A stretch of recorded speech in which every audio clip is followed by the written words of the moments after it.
Kita akan buka dalam Yakobus pasal 5 ayat 7 sampai 11.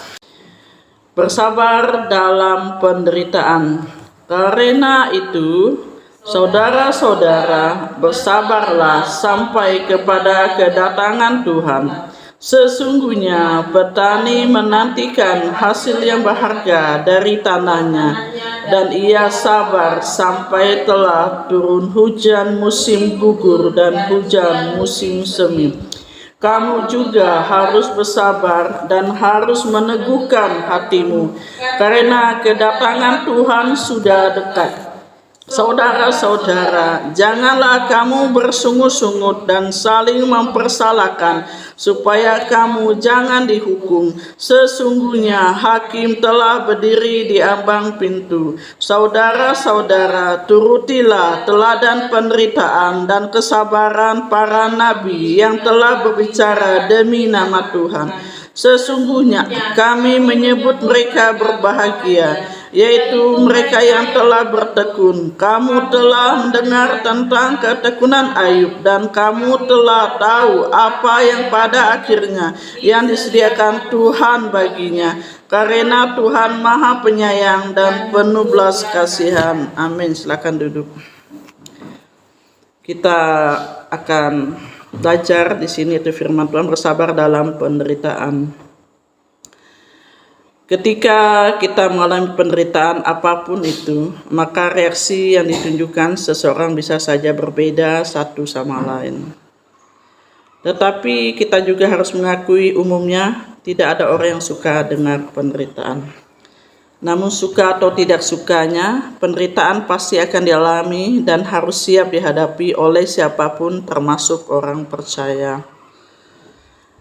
Jadi bagaimana sepatutnya penderitaan itu disikapi? Yang satu, kita jangan fokus pada masalahnya, tetapi bagaimana cara kita menghadapinya. Yakobus menekankan agar orang percaya tidak fokus pada masalah yang dihadapi, tetapi pada sikap dan tindakan yang patut diambil untuk menghadapinya. Di sini kita kalau punya masalah, kita jangan fokus pada masalah itu, tapi kita cuma hanya datang kepada Tuhan, karena Tuhan yang sanggup menolong kita sekalipun kita punya masalah seberat apapun. Hanya satu, kita datang mencari Tuhan, kita berdoa, kita ceritakan persoalan kita kepadanya. Jadi jangan sampai masalah itu menekan kita, membuat kita stres, kita depresi, membuat kita emosi seperti itu. Karena kalau emosi juga nggak ada artinya kalau menurut saya, makin kita pusing, bener nggak? Kalau pukul sana sini akhirnya barang hancur, kita yang rugi.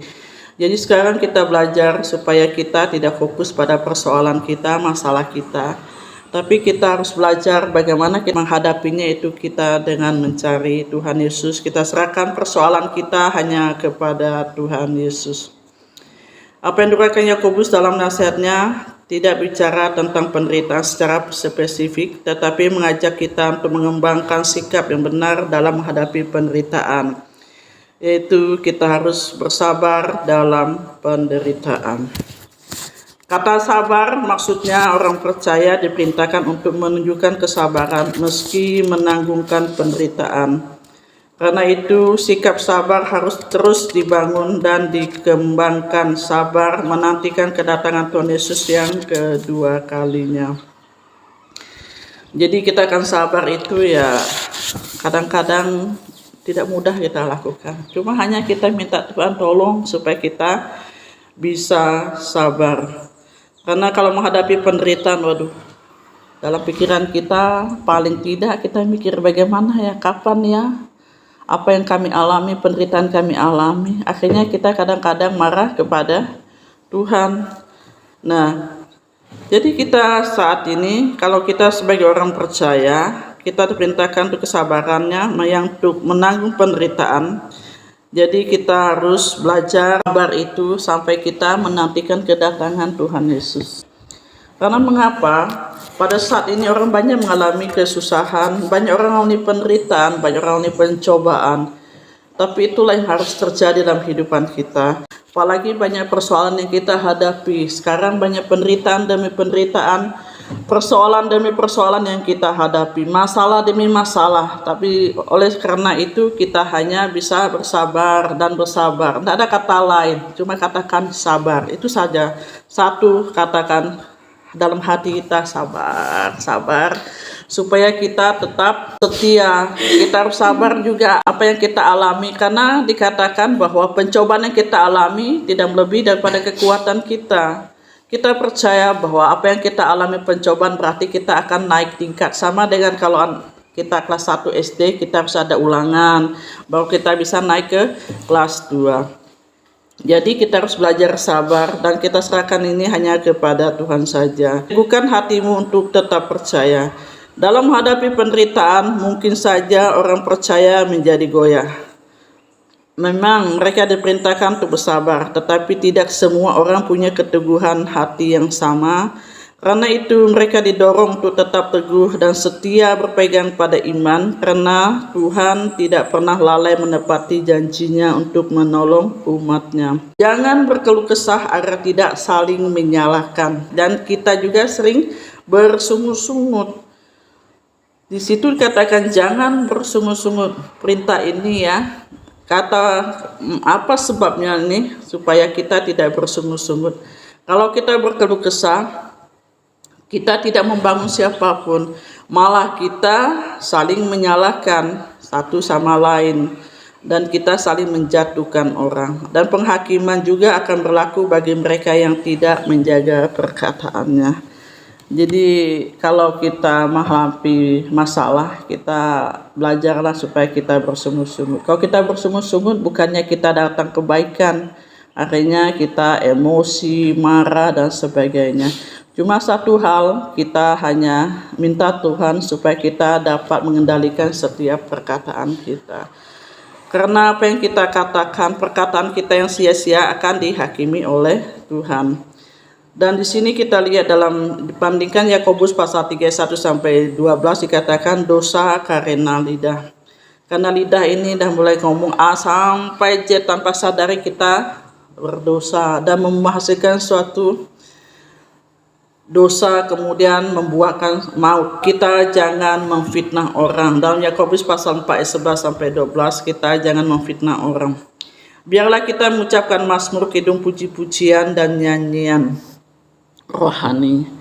Saya minta Ibu Gembala baca Efesus pasal 5 ayat 19.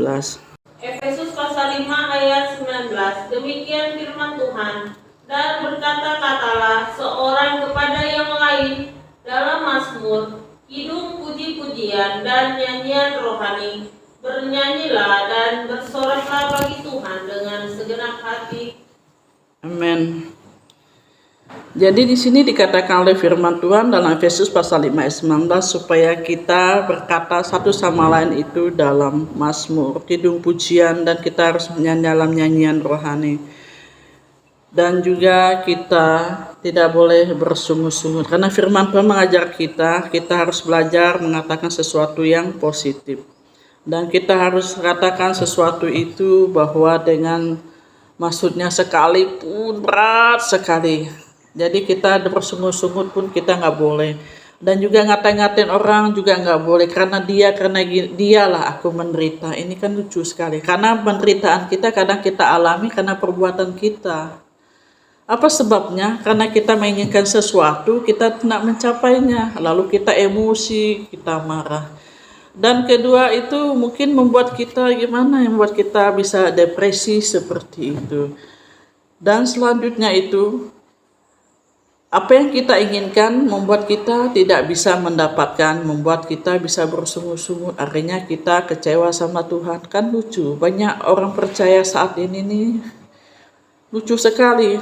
Karena nggak mendapat apa-apa, dia marah sama Tuhan, kecewa sama Tuhan, dan juga nggak mau ibadah seperti itu. Dan Tuhan tidak rugi. Kita nggak mau ibadah, Tuhan nggak rugi. Tuhan sedih melihat kita. Aduh, anakku ini aku udah mati di atas kayu salib, kok kamu seperti nggak dapat, lalu kecewa, merajuk seperti itu. Padahal Tuhan sudah mau datang loh, kedatangan Tuhan sudah di ambang pintu. Dia juga bingung gini. Kalau aku cepat datang, manusia ini pada nggak bertobat. Kalau aku nggak datang juga, bagaimana ya? manusia semakin bejat jadinya. Ialah segala sesuatu dalam tangan Tuhan saja, seperti itu. Jadi kita belajar supaya kita tidak berkeluh kesah. Nah, sekarang kita belajar daripada firman Tuhan ini dikatakan bahwa kita harus belajar mengatakan segala sesuatu satu sama lain dengan kataan mazmur dan kidung puji-pujian. Kesabaran dan ketekunan akan menuai berkat dan pemulihan. Pertanyaannya, mengapa orang percaya harus bersabar, meneguhkan hati dan tidak bersungguh-sungguh dalam menghadapi penderitaan? Alasannya, karena apa yang ditabur itu juga akan dituai. Maksudnya sikap dan tindakan kita selalu mengandung konsekuensi. Jika yang ditunjukkan cenderung negatif, maka hasilnya dituai negatif. Sebaliknya, jika yang nampaknya adalah kesabaran, keteguhan hati dan tidak berkeluh kesah, maka yang dihasilkan adalah berkat dan pemulihan. Dan yang mengapa alasannya ini kita harus belajar sabar, karena para nabi seperti Ayub juga menunjukkan sikap yang sama dalam menghadapi penderitaan. Mereka pun mengalami hal yang sama, artinya kita tidak sendirian menghadapi penderitaan, tetapi yang lebih penting adalah teladan yang mereka tunjukkan dalam kesabaran, keteguhan hati dan ucapan bibir saat mengalami penderitaan, sampai akhirnya mengalami berkat dan pemulihan dari Tuhan. Kita lihat Ayub ya. Dia justru kalau anaknya pesta, kan adanya 10 orang. Kalau udah pesta, dia minta ampun sama Tuhan, persembahkan segala domba sebagainya, minta ampun untuk anak-anaknya. Nah, datanglah si iblis. Iblis ini penggoda, bukan hanya penggoda tapi penipu. Dia bilang, hai katanya, dia datang kepada Tuhan, minta izin dia goda si Ayub. Dia bilang, dan juga Tuhan katakan dia ini yang paling saleh di dunia ini, kan dia ada seperti Ayub kan. Lalu iblis tuh bilang, apakah dia masih saleh kalau dia sudah nggak punya apa-apa? Dan Tuhan bilang, ya kamu bolehlah lakukan, tapi jangan ambil nyawanya. Nah, di situ iblis ini luar biasa. Maksudnya dia tuh suka goda, suka ganggu, suka menyakiti hati orang. Tanpa itu suka-suka hatinya aja kan. Akhirnya dalam satu hari anaknya pesta dan sebagainya, satu hari datanglah angin topan dan sebagainya. Tiba-tiba maksudnya itu terjadi bahwa anaknya 10 orang tuh mati sekejap. Hartanya pun habis. Nah, saat itu dia mengalami sangat berat tuh. Kita sebagai hamba-hamba Tuhan banyak yang karena nggak ada kerjaan kecewa. Kan lucu, Ayub saja di anaknya 10 orang mati dalam satu hari. Hartanya habis semua, dirampok orang dan sebagainya.